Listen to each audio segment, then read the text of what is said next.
Hi Gemini, this is your mid-month reading for March 2022. This is for Sun, Moon, Rising, Venus, or North Node in Gemini.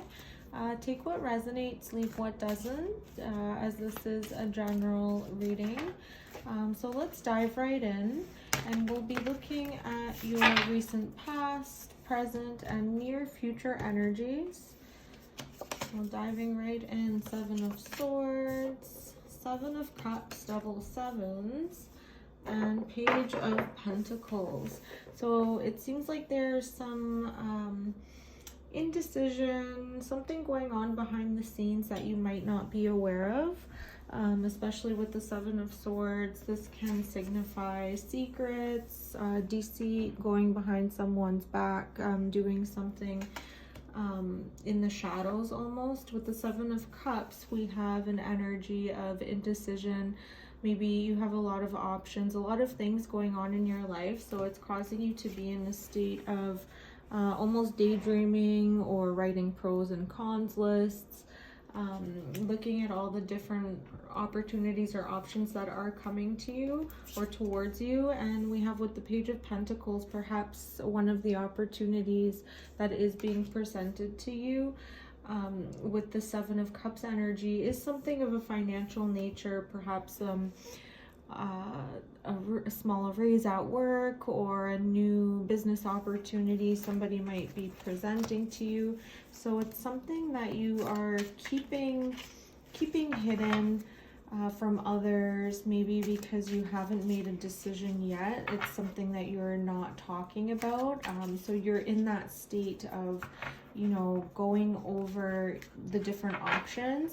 And one of those options that is appealing to you is something that is of a financial nature. So let's dig a little bit deeper. We have the Ten of Swords, Ten of Cups, and Seven of Wands. So we have 3 sevens in your reading and 2 tens. So there's a lot of synchronicities going on here. If these numbers mean anything to you, perhaps there's something in the reading that is meant for you specifically. With the Ten of Swords and Ten of Cups, we do see perhaps an ending. The Ten of Swords, it can be somewhat of a dramatic ending, perhaps that feeling of betrayal. And the Ten of Cups, you know, because they're double tens, 10 and 10 coming together, perhaps this betrayal was on an emotional level, perhaps a relationship that was fulfilling at one point or had a lot of promise at one point. Now there's a sudden ending to that relationship, and you know, Seven of Wands also signifies having to defend your position. So perhaps there was an argument or a disagreement, something that happened that caused you to be on the defensive, to protect, you know, your opinion or your side or your position. And because of your need to defend yourself, it caused some type of ending in what was once an emotionally fulfilling relationship. Let's go a little bit deeper here.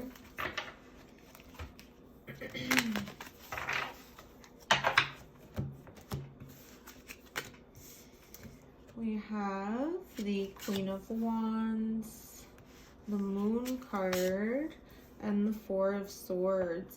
So with the Four of Swords and the Moon card, this is suggesting with the Four of Swords the need to go deep within, meditation, sleep, rest. And with the Moon, this is signifying that something from the subconscious needs to come to surface, and only through that receptive state of sleeping or rest will you be able to bring whatever's in the subconscious to light.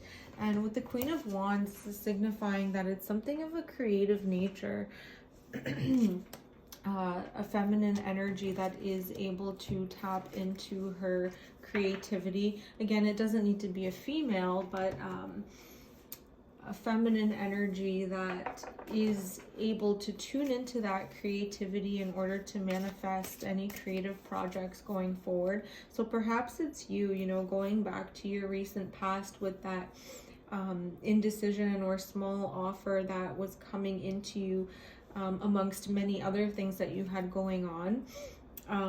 That one offer that stood out to you, that was, you know, whether a business idea or a project, something in your career that would give you more financial stability.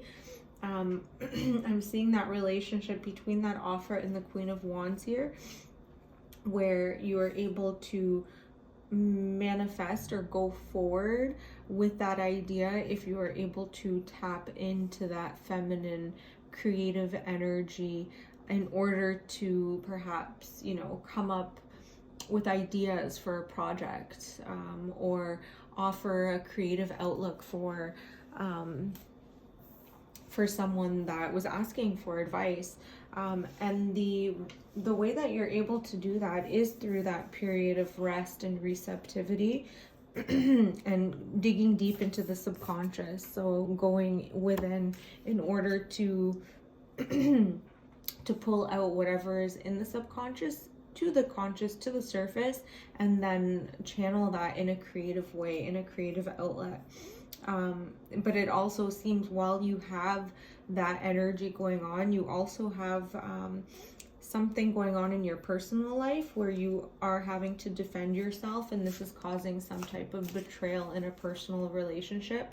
Perhaps, you know, there's a struggle or a need to sacrifice one thing in your relationship in order to go forward with that business idea or new partnership on a professional level, whether that means working more hours or not being able to pay attention, you know, enough to your spouse or children.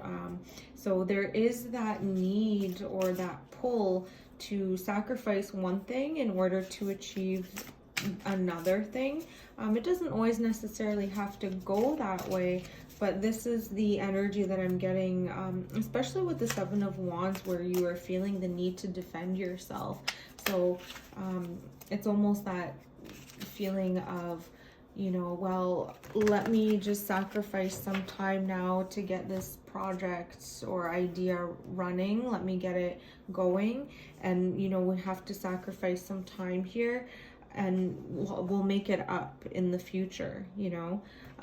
So let's clarify a little bit more. So we have the Two of Swords, King of Swords, and the Four of Swords. So a lot of swords energy. There's a lot of mental energy coming in for you during mid-March, Gemini. And you are an air sign, and the swords are connected to air. Gemini is ruled by Mercury, the planet of communication, thoughts, ideas. So here, you know, you have to almost tap into that strength of that air energy in order to go forward with whatever is being presented to you. You know, this Page of Pentacles, usually I tend to read them or see them as a little bit underdeveloped or an immature offering, but here, because it is, you know, with the Seven of Cups, I see it as the one thing that's standing out to you or for you during a time of confusion. So you're choosing that you're choosing to focus on your career or, you know, that stability, and it's causing some type of conflict in a personal relationship. And we do have the Four of Swords again, so it, you know, the universe is suggesting or recommending to you to go into that state of rest.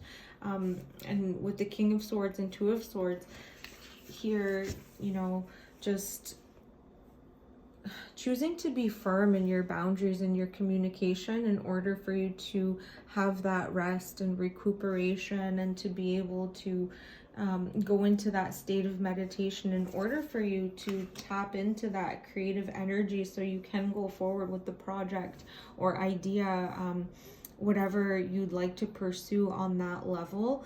And it's, you know, I'm getting the sense that whoever you're dealing with on a personal level, you being firm with them, telling them like, listen, I need some space in order to rest and meditate, in order to, you know, be successful with this project that I'm deciding to pursue.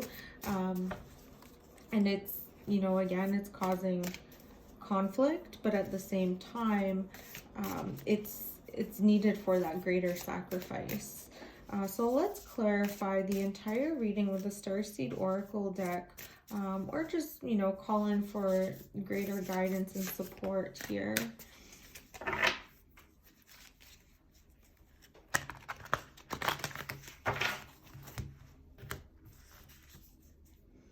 Okay, we have deep cellular healing, Arcticus energy, physical and emotional healing. Yeah, so with the Four of Swords appearing twice in your reading, and then with the Oracle card calling again for that healing, you know, whatever betrayal that you might feel on an emotional level, the universe is telling you that taking time within, having firm boundaries, resting, sleeping, maybe even shutting down your mind every now and then, that will help you to channel on a greater level, to channel that creativity more effectively by giving yourself periods of rest and relaxation. So Gemini, this is your reading for mid-March. If it resonated with you, please like the video, subscribe to my channel, leave a comment, and I look forward to seeing you on the next one. Bye.